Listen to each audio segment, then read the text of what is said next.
Hey YouTube, welcome back to Along for the Ride EV, and we are 2 months into owning Ruby here. Just over 2 months, actually just 2 days. It's been an absolute pleasure, but we've got some things that have come up that have kind of maybe made Ruby lose a little bit of magic here.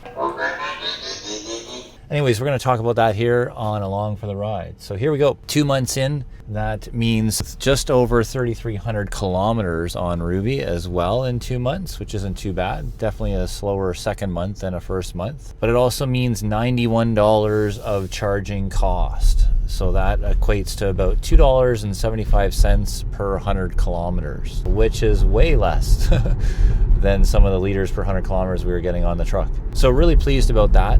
Still not at the lowest I could be at because we're still at the regular time of use hydro plan at our house. So we're in the process of switching over to a low overnight and trying that for a bit. Be interesting to see how it sort of balances itself out. Hydro's basing my costs on previous hydro bills, and it's saying I'm going to actually spend $4 more. But I don't think they've been equating what I've been spending now with plugging in the car in the evening. So I think it'll overall balance itself out and hopefully go down over a course of a long period of time. So that's one thing. Charging has been no issues. I honestly don't know why more people wouldn't do this if you have the ability to charge at home. I have not missed at all going to the gas station. It has been an absolute pleasure. I just go home and plug her in and Ruby's ready to go in the morning. My son even asked me the other day, so if I noticed a change in range with the cold weather, because we had quite a cold week last week, and I'm like, I go to work, I use 10% battery, I come home, plug it in, and I don't even think about it. It's just another 10% it adds on at night. So it really is so simple. A little bit change of a lifestyle, I guess, if you do a lot of traveling. I'm not right now. We'll see how summer goes, but yeah, absolutely loving it. 2 days ago, full self-driving, my free subscription ended. And as you know, if you've been following my channel, at first I thought full self-driving was going to be boring and not worth it. So I didn't purchase it with the vehicle. It's $11,000. That's quite a bit of cost for a car to drive itself. I have completely switched into the fact that I love it. 2 months of having it really made me get used to it. I was at 75% of my kilometers was full self-driving, and that's just because I was getting in and hitting the button. It's gone now, 2 days, and I'm feeling like Ruby is missing a little bit of the magic. A little bit of the magic is gone. Still loving the car, but not having full self-driving feels like there's just something missing from the Tesla. It's absolutely phenomenal, and if you've never experienced it, like I've said it many times, you've got to experience it to understand it. So will I buy it? Probably not. I don't think I can roll it into my financing. If I could do that, I would probably seriously consider it. But at $11,000 right out of my pocket, it's certainly not happening. Will I subscribe to it? Absolutely. Definitely in the summer, and there will be times where I will subscribe to it just for its use. It is absolutely fantastic.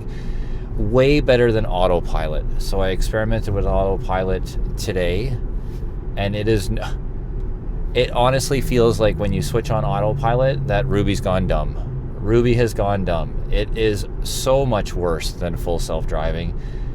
I would even argue that it was probably worse than my F-150 lane keep system. What did he say? It does not at all drive anywhere close to how it drives with full self-driving. Clearly they are using two different systems, and clearly that's to encourage you to pay for full self-driving. But autopilot, the one big advantage of autopilot, I have to say, is the speed limit control. I like that you can set your max and just scroll the wheel to increase it. I found full self-driving really inconsistent. There were times where we would go from 80 to 60, and it would take a long time for Ruby to slow down. Even at times, if I was in standard mode, I would flip it to chill just to get down to like 5 kilometers over the speed limit, because it was just sticking around 79. Even the other day, coming home on my 50-kilometer drive, my 50-kilometer road, it was stuck at like 70, 71, 72. I'm like, this is 22 kilometers over the speed limit. This is not standard driving. So I was finding that full self-driving was definitely not great that way. So I do love the speed limit control that you have with autopilot, but staying in the lane, especially if there's some snow, Ruby was struggling a lot. Today there was some snow coverage on the road too, and that just completely confused Ruby. I was really disappointed. I was kind of shocked at how poor it really was. That even made the Magic feel a little harder to let go of in terms of full self-driving. I bought the vehicle to save money on gas, not necessarily to have it drive me everywhere. But when you get used to it driving you places, it is certainly a treat. It is certainly, I'm going to use that word again, super convenient. So that's going to be an interesting kind of dilemma, or an interesting kind of debate back and forth as we continue to own Ruby. The idea of having it for 8 years and not having full self-driving is a little disappointing right now. Like I said, had I bought it and rolled it into the financing, it'd be interesting to know what it would have cost. Probably another $100 a month. Not so bad, but at least this way I have the option right now of paying $100 a month if I need it. My drive to work is not long. I think I can handle driving the vehicle. Still saving a ton on gas, will still save a ton on maintenance, and I'm really enjoying the vehicle. It's fantastic. I am loving the one pedal drive. It is so convenient. There's that word again. Not having to put your foot on the brake and having the vehicle slow down. It is so weird just after 2 months. It is so weird getting into an ICE vehicle and taking your foot off the pedal and forgetting that it doesn't slow down. You know, you would think after driving for 30, 40 odd years, I would have that ingrained in my brain and I would be hitting the brake inside here. But because the reaction is so quick with it slowing down when you take your foot off the pedal, it's come so natural. And the idea of having to take your foot off the gas and put your foot on the brake to slow down is just so foreign now after just 2 months. That's the other piece that I'm really loving about the Tesla. Loving the premium connectivity. Tried the Apple CarPlay adapter, not the greatest thing. Think I can live without having the connectivity of Apple CarPlay. I think I can live with the group messages coming up on my phone and having to reply to them that way. We'll see how that goes. But the premium connectivity by far is way better than anything else. I love getting in the vehicle and having the music going right away. Things are seamless. It doesn't have to connect to the phone as much. I mean, I think it still connects to the phone, but it doesn't have to physically connect to the phone, or however that works. It's definitely more seamless with premium connectivity. That's what we've got for 2 months. We put the Apple CarPlay adapter. We tried that. We put the rear wing on the back, which I love. I've got roof racks sitting at home that I have to install yet. Just haven't had the time because we've had a wedding in the family. So that was busy time and a fantastic day. But 2 months in, and I'm loving it. Loving the screen, loving the interior. The white is holding up so well.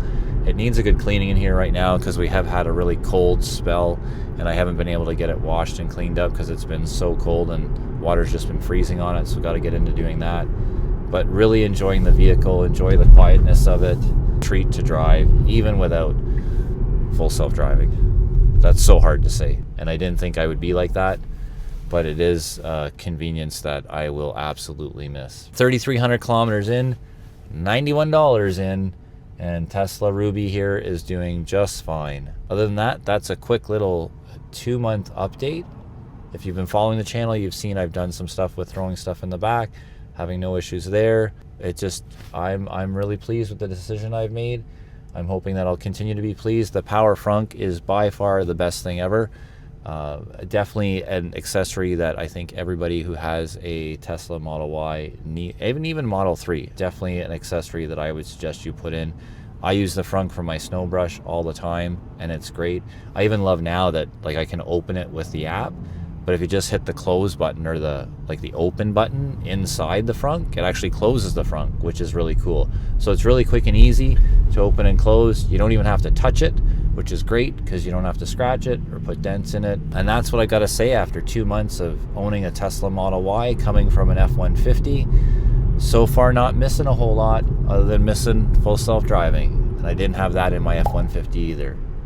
So as always, this is Greg Sunti saying, hope you're enjoying the sunshine, and we'll see you later here on Along for the Ride EV.